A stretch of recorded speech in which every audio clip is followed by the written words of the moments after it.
So folks, this is what we've been doing for the last few weekends.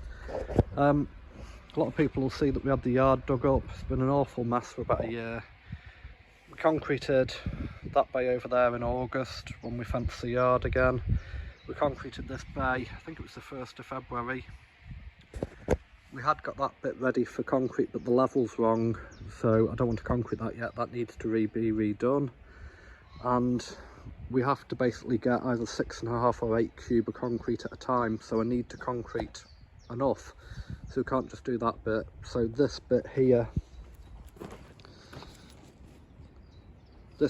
from that manhole along that shutter there and back to them 2 grids, that will make up about 7 cube of concrete. We're putting it about 5 inches deep because it is only a driveway, a yard. I had 40 tonne of road planings, which I thought would be enough to make this up.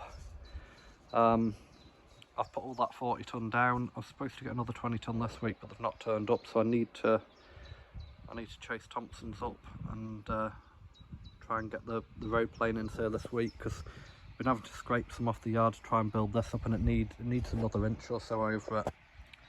My old whacker plate has given up the ghost. My Lonson whacker plate that's 20 odd years old, so I got fed up of fixing it, so I just ordered a new Chinesium whacker plate off eBay. It's okay, it's mediocre. I've had to replace quite a few of the nuts with locking nuts. You know, the throttle and everything fell on the floor the first time I used it because there's no spring washers or locking nuts on anything, so it's what you expect for 322 quid. So I've had a lad helping me this morning. We've got the shutters in, so from this corner we've got about an inch of fall across to there. We'll level across the back here because we're going to run each side of the yard level, and this bay in particular falls about 4 inches to there and about 6 inches to that grid, so it'll have a slope diagonal. And then we'll put a DPC sheet down and re-screed this entrance into the steel frame building. So we'll re-screed that, and that'll have about an inch of fall on there, so everything will be running the right way. I've bought a load of 5x2 20-foot lengths off James Smith fencing. So once this is concreted, I'll run shutter boards up the middle, round the back and round there. I'm going to keep everything about 1 metre off each building because that's where the drains are, the rainwater drains, cables, just in case we have to ever dig anything up or replace anything or fix anything, so we don't have to dig the concrete up.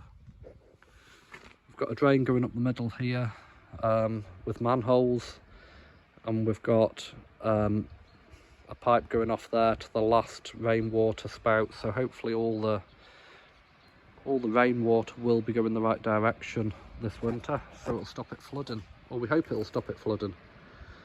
I spent all day yesterday fixing that tractor. I was on my own. That conked out last weekend when I was loading a lorry. Had to load a quad bike up for sale, and it cut out. I thought it had run out of diesel, but it hadn't. It only took 7 gallon to fill the tank up.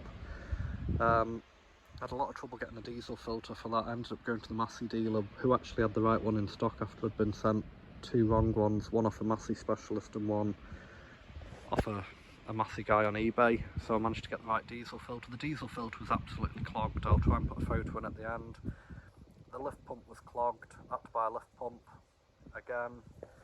I bought a genuine lift pump off a seller online, and unfortunately the top of the lift pump didn't have any O-rings in and had nowhere to put the O-rings in, so we ended up having to butcher the old lift pump and the new lift pump together.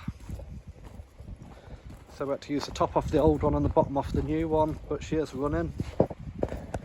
So that's top off the old one. Sorry, top off the old one, bottom off the new one. That feed pipe there, that was blocked going into the tank. It's that diesel bug. It's like snotty Vaseline. We managed to get that blown out, but I do think it's going to give trouble again.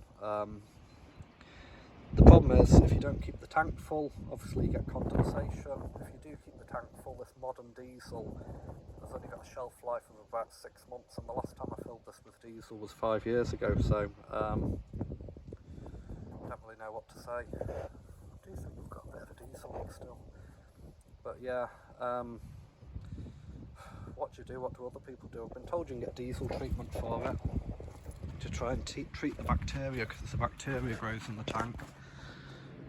The other problem is, obviously these have got an underslung tank, so anything goes wrong, you've got no gravity, you're pumping like hell, and you need a good person to help you pump the diesel back up.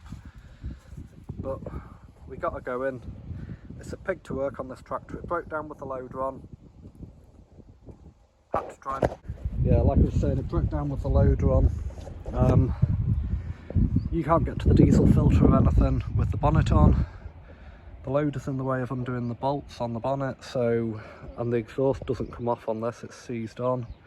The bolts for the air filter are under the bonnet, so it's an absolute pig to work on. It's a nice tractor, but it's a pig.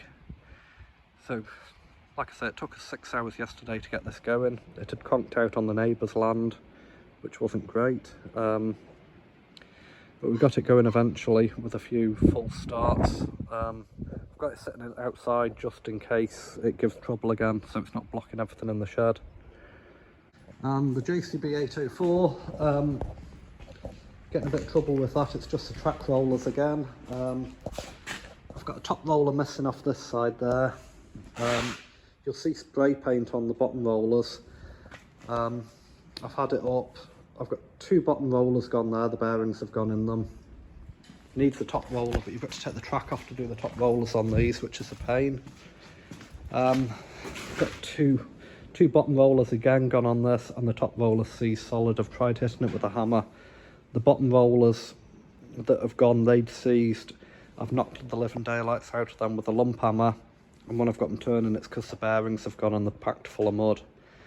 The other ones are working, so I need four bottom rollers and 1 top roller. I've already got a top roller in the cab, but the prices have gone through the roof. You know, we're talking about £700–800 by the looks of it, unless anybody knows anywhere cheaper. JCB won't give me a price online anymore, and my JCB dealer doesn't phone me back, so I think we'll be trying dig bits or Vickery plant or something, but the prices are looking horrendous, so it'll need a bit of work done on it. I'll have to have it outside and get both tracks off. Don't like doing tracks on JCBs for obvious reasons, and I think I've got to leak that side off the track motor. But that's it.